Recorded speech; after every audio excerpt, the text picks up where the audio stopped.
And joining us now, John Beaucage. He is the Grand Chief of the Anishinabek Nation, and we welcome you back to TVO, Chief. It's good to see you again. Thank you very much, Steve. Well, you know, the last several years have been described as summers of discontent for many First Nations in this province, and we have just finished the summer, so I guess I should start by asking you, how tempestuous, in your view, was this past summer?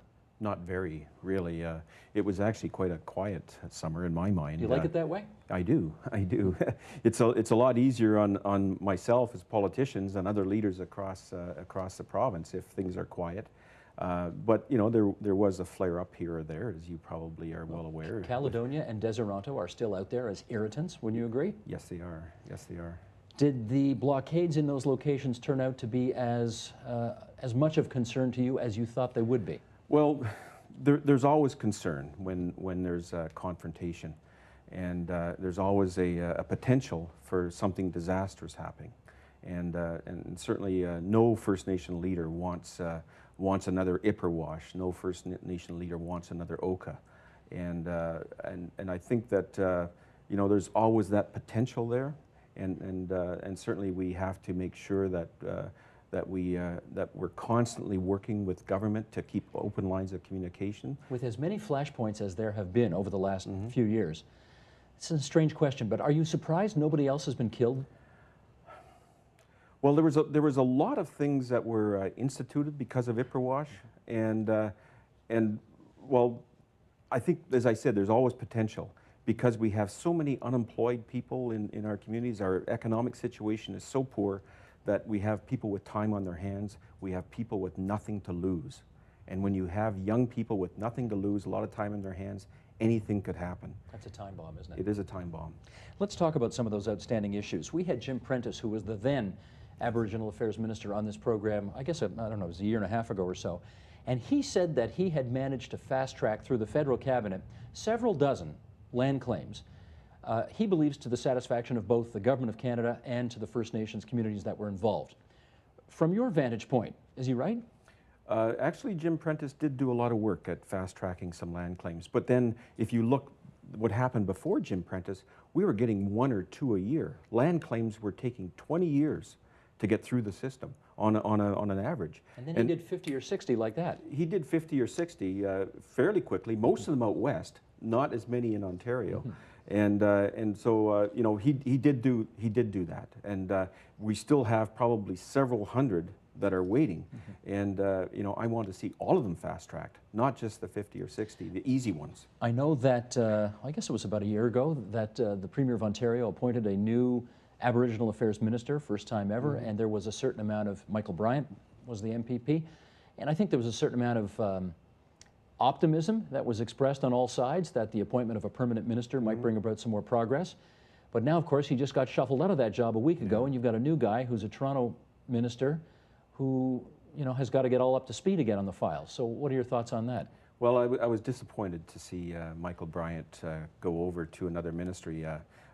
We got along very well, and Minister Bryant was pushing through a number of issues that we have. He was a good minister. He kept the lines of communication open, and I was disappointed. But we're still working with him on some economic development initiatives that we have within the Anishinabek Nation. So we're still going to keep a close relationship. Minister Duguid called me on Friday. I had a good chat with him. This is Brad Duguid from Scarborough. Brad Duguid, and so he asked for a meeting fairly soon. So I'm hoping that our relationship can grow as well. Is it annoying to you, though, as a Grand Chief, that the guy you have to see on the other side of the table is constantly changing? Well, it's always that we have this learning curve, and we've had a few ministers that talked about the learning curve. And frankly, we're getting tired about hearing about the learning curve. That's always an excuse. And I think that, you know, we have to have people that know what they're doing. I'm not saying Minister Duguid does not know what he's doing, but we have to have the right people there. I know that there's a lot of good people within the bureaucracy that have been there a little while, that know what they're doing. Listen to those people and know what the issues are before you come out to our communities. In your experience, I mean, there's an old joke at Queen's Park that when you get, you know, appointed to the cabinet, it takes you years to find. It takes you a year to find out where the bathroom is. You know, yeah. How long does it take to get up to scratch on a file, in your view? I think probably about a year, and And one of the things is that Minister Bryant was actually had a joint ministry with Attorney General and Aboriginal Affairs quite some time ago, and so he was actually up to speed, and some of his undergraduate work was on First Nation exercises. So he kind of knew what he was doing before he got there.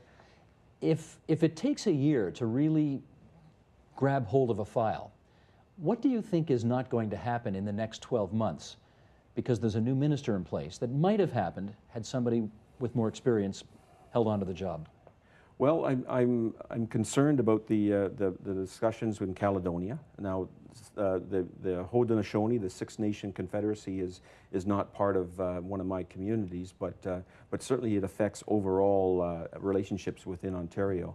And Minister Bryant was working very hard on that, and it's going to take a little while for Minister Duguid to come up to speed. So I'm concerned about that. We had a number of issues regarding the implementation of treaties, the Mining Act, also the resource benefit sharing agreements that we had on the go with Minister Bryant. So does all that, is it all on hold now? Well, it's not on hold, but it's not moving very quickly until the minister can actually go to Cabinet and make the arguments before Cabinet that need to be made. You know, things just aren't automatic. They have to go and defend the position within Cabinet. And until the minister is up to speed and can defend it amongst his colleagues, it may not get through as quickly as possible. Okay, that's their side of the equation. Let me focus on your side of the equation for a second.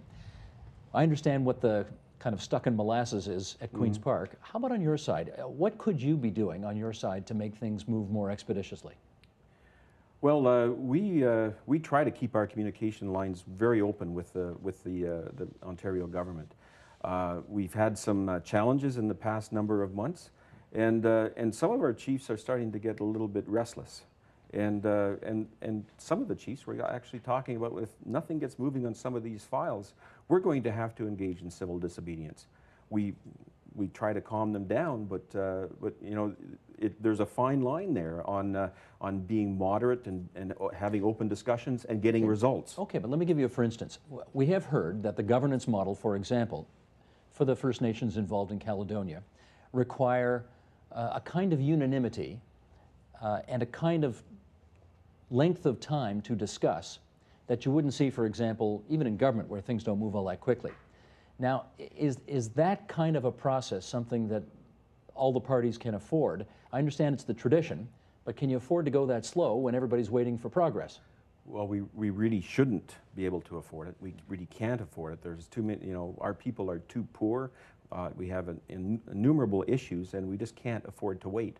The Nisga'a Nation out in British Columbia, they had to wait 200 years to get their land claim settled and their self-government settled.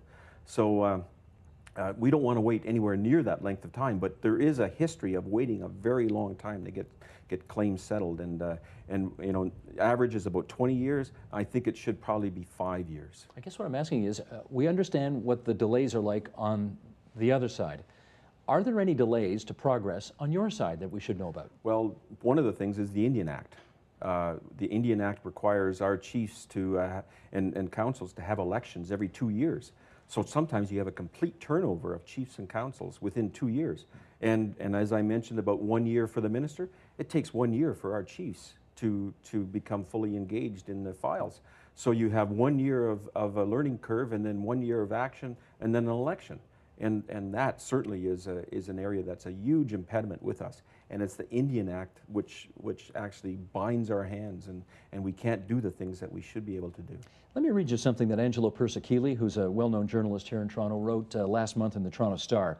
He said there are 1.2 million Aboriginals in Canada. Some 700,000 of them live on reserves in conditions similar to those of third world countries, despite massive federal government spending. Alcoholism is widespread, and the suicide rate among young natives is 3 times higher than in the rest of the population. And Chief, it prompts this question, do you think this is a problem, the plight of First Nations in this country? Is it a problem that is seen by the rest of the Canadian population as being too endemic, too tough to solve, impossible to make any progress on, and therefore we don't have to pay attention to it? I think that attitude is prevalent. I was just at a meeting in Thunder Bay last week, and I heard similar attitudes from some people, similar sentiments.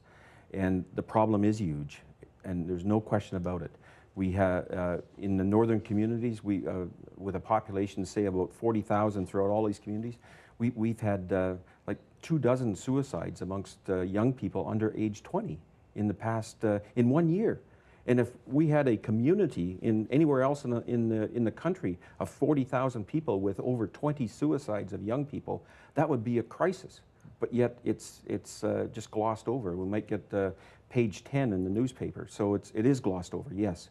And we also have to think differently about what are our successes. If we can have 1 or 2 people going out and going to university and getting a good job, that's a success.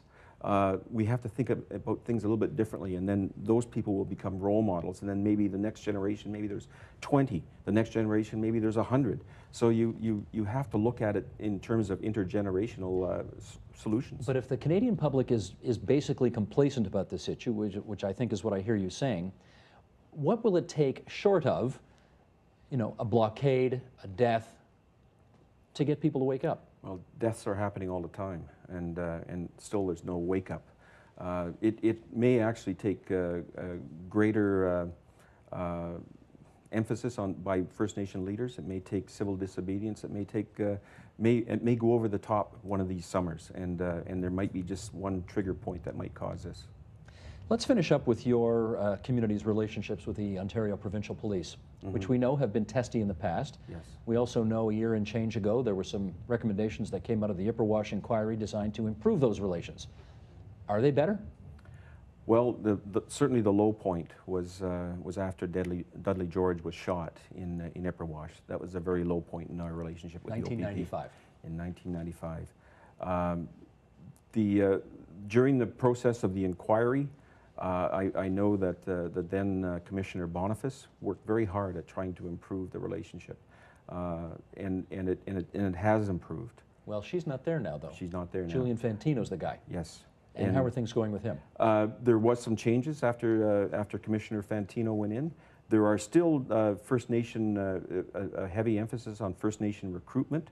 Some of the changes that Commissioner Fantino has made, I don't say they were worse, I don't say they were better, but they really haven't improved a lot.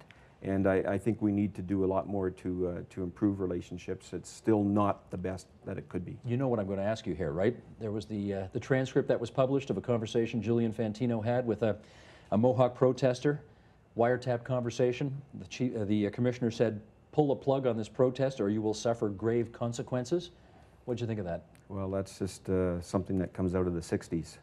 And it's an attitude, once again, of colonialist rule in Canada, and that's something that we face all the time. It's something that the guys in the street face all the time. And did you communicate directly with the chief about that? No, I didn't. Actually, that was with some of the people from Six Nations, and certainly I read about it, but I have not had an opportunity to communicate with Commissioner Fantino about it, but certainly didn't like it. We'll send him a transcript of the program. Okay. Let's finish on this. What's one thing each side could do to ameliorate the situation? Well, I think we need more First Nation police officers in the OPP, and I think we need to expand our First Nation policing, our self-policing that we've got in our communities. It has to be expanded. We find that things work better when a First Nation person deals with a First Nation person, even if that First Nation person is in uniform.